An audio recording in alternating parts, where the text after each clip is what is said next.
Hello and welcome to casperency.org।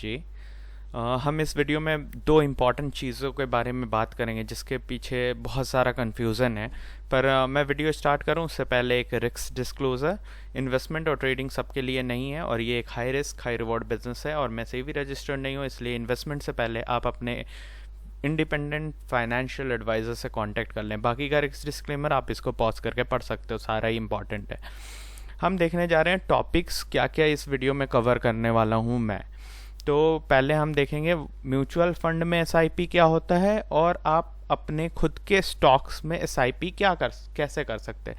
अगर आपको SIP के बारे में नहीं पता कि एसआईपी क्या है, कैसे है, क्या होता है एसआईपी, तो हम सबसे पहले म्यूचुअल फंड और एसआईपी के डिफरेंस के बारे में बात करेंगे। हम मेजर डिफरेंस देखेंगे और फिर देखेंगे म्यूचुअल फंड में इन्वेस्ट करना क्या होता है, म्यूचुअल फंड के एसआईपी में इन्वेस्ट करना क्या होता है, और आप अपने स्टॉक का लिस्ट बना के खुद एसआईपी कैसे कर सकते हैं, और सब कुछ हम लाइव देखेंगे बिल्कुल जाके। तो म्यूचुअल फंड क्या है?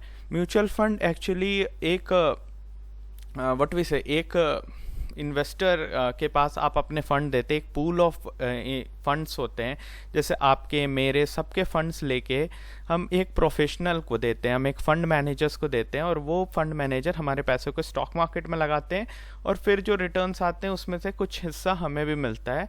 और इस तरह से हम अपने रिस्क और अपने रिटर्न दोनों को डाइवर्सिफाई करते हैं। अगर इसका कुछ पॉजिटिव है तो कुछ नेगेटिव भी है। अगर म्यूचुअल फंड कम रिस्क का है तो इसमें जो प्रॉफिट होता है वो भी कम ही होता है। तो एसआईपी क्या है? अब बात आती है कि एसआईपी क्या है। म्यूचुअल फंड तो ठीक है, बहुत सारे लोग म्यूचुअल फंड के बारे में जानते होंगे। एसआईपी सिस्टमैटिक इन्वेस्टमेंट प्लान होता है, जिसका मतलब आप थोड़े थोड़े पैसे, जैसे कि आप महीने के 30,000 या 40,000 कमा रहे हो और आपने सोचा कि मैं कुछ 500-600 रुपये हर महीने सेव करना चाहता हूँ, तो आप एक एसआईपी कर सकते हो। जैसे कि 500 रुपये मैं चाहता हूँ मेरी सैलरी आए तो मेरा 500 रुपये कट के एसआईपी हो जाए।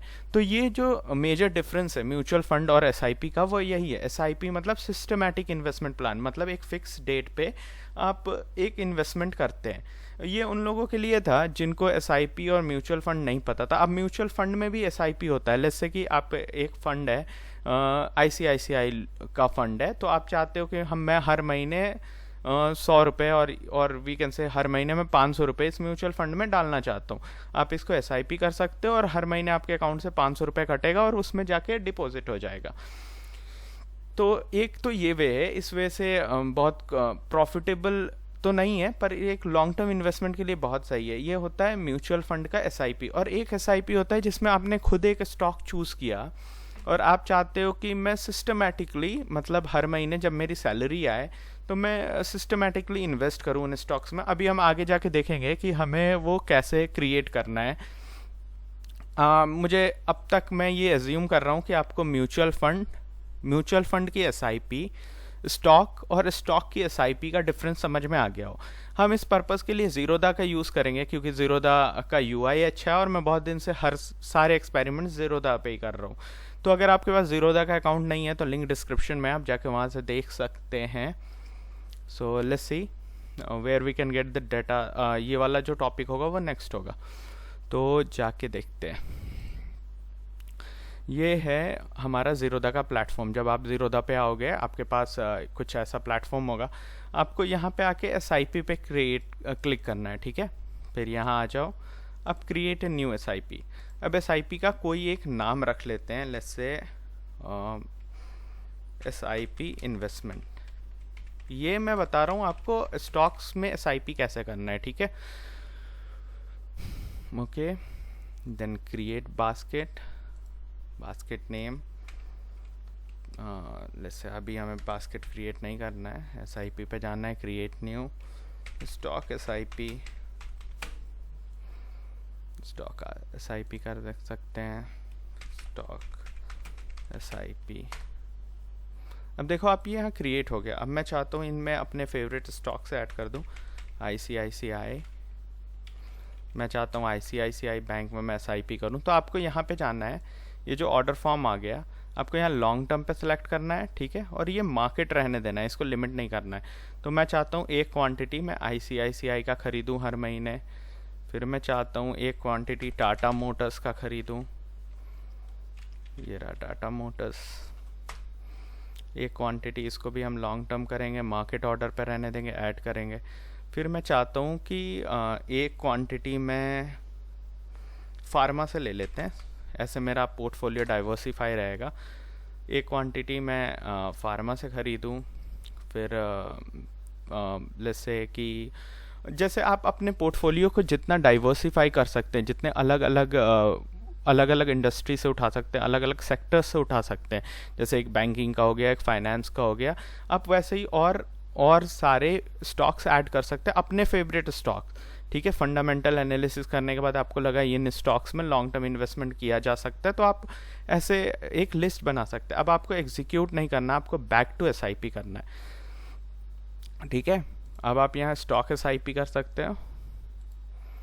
ठीक है, अब यहाँ आप आओ, आपको अगर सैलरी मिलती है हर महीने 10 को, तो आप एसआईपी 11 को कर सकते हो। और अब मैं यहाँ पे एक इम्पॉर्टेंट बात ये बताना चाहता हूँ कि आप यहाँ जो टाइमिंग हो 9:15 to 9:30 और आई थिंक 10, मार्केट खुलने के 2 घंटे तक आप इसको छोड़ दो, क्योंकि ये सारे ऑर्डर्स तो ऑटोमेटिकली लगेंगे। जो मार्केट जब खुलता है तो जो पहले के कुछ आवर्स होते हैं वो बहुत वॉलेटाइल होते हैं, तो मैं कहूँगा आप मिड आवर्स में जाओ, जब मार्केट सेटल हो जाता है, जैसे 1 बजे का विल बी फाइन।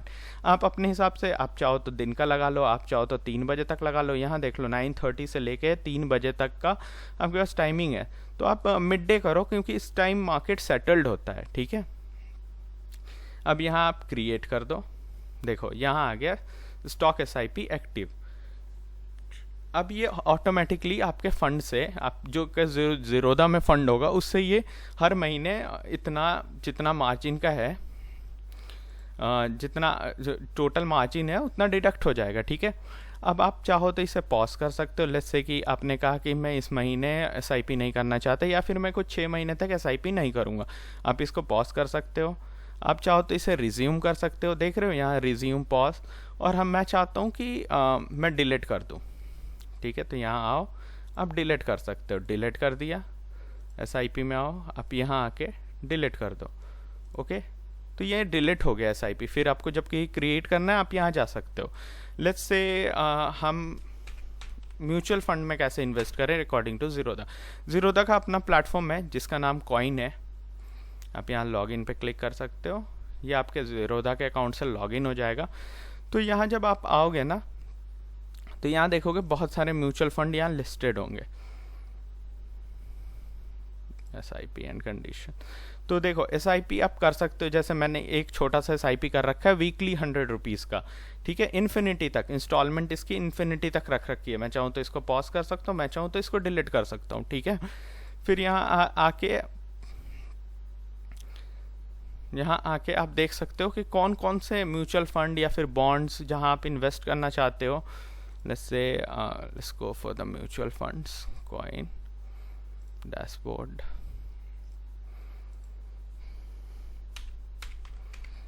देखो एक्सिस बैंक, यहाँ पे आप सर्च कर लो तो आप देखोगे कि यहाँ एक मिनिमम इन्वेस्टमेंट है वो 5,000 रुपीज़ का है। तो आप जब बाय करोगे तो ये डायरेक्ट बाय कर सकते हो, आप ये फंड डायरेक्ट बाय कर सकते हो, मतलब आपने वन टाइम परचेज करना है 5,000 का, या फिर आप डायरेक्ट एसआईपी कर सकते हो। अब ये पूछेगा डायरेक्ट एसआईपी, तो यहाँ जो मिनिमम फंड है वो 5,000 का। ठीक है, अब आप इसको वीकली, 15 डेज, मंथली, क्वार्टरली भी कर सकते हो। ठीक है, आप जैसा सोचो। ठीक है, अब ये जो है इंस्टॉलमेंट वो कितना देना चाहते हो, वीकली आप 1,000 रुपीज़ देना चाहते हो, मंथली इसे जाने दो बाय अप्रॉक्स 10% ऑन एवरी मई सेटेड एसआईपी अमाउंट। ये एक वो है कि आप चाहते हो कि हर मंथ अगर आपकी एसआईपी 10% इंक्रीज हो जाए, तो ये वाला ऑप्शन आप सेलेक्ट कर सकते हो, या फिर इसे हटा सकते हो। इसे हटा दो, आपका जो मिनिमम इन्वेस्टमेंट होगा वो 5,000 का होगा। आप चाहते हो वीकली इन्वेस्ट करना 1,000 रुपीज़ 1,000 कर लो, 2,000 रुपीज़ 2,000 रुपीज़ कर लो। तो ये होता है म्यूचुअल फंड का एसआईपी, या फिर आप डायरेक्ट बाय कर सकते हो म्यूचुअल फंड में। ठीक है, तो होपफुली यहाँ तक आप क्लियर हो वीडियो के साथ। ये टॉपिक किसी ने मुझसे पूछा था और फिर मैंने ट्राई किया कि इस पर एक वीडियो बनाऊँ। मैं लॉन्ग टर्म इन्वेस्टर नहीं हूँ और ये एक जनरल नॉलेज, जनरल पर्पज़ के लिए था। अब यहाँ एक और टॉपिक जो मैंने लिख रखी है वो ये था कि आप फंडामेंटल डेटाज, अगर किसी भी कंपनी की फंडामेंटल एनालिसिस करनी है तो आपको कहाँ जाना चाहिए, क्योंकि ये भी क्वेश्चन बहुत कॉमन था जो मुझे मिल रहा था मेरे ईमेल पे।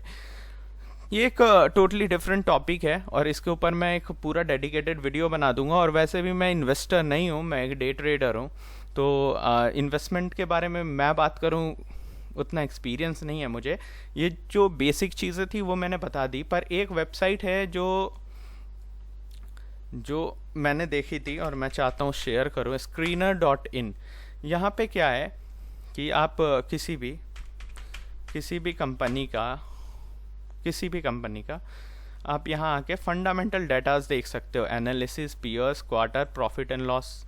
अगर आपको cash flow statement, bank balance sheet ये सब पढ़ना आता है तो ये वेबसाइट बहुत अच्छी है, आप यहाँ आके देख सकते हो। देखो cash flow ratio, investors, document, हर फाइनेंशियल डाटा हर एक कंपनी का अवेलेबल है। जैसे टाटा मोटर्स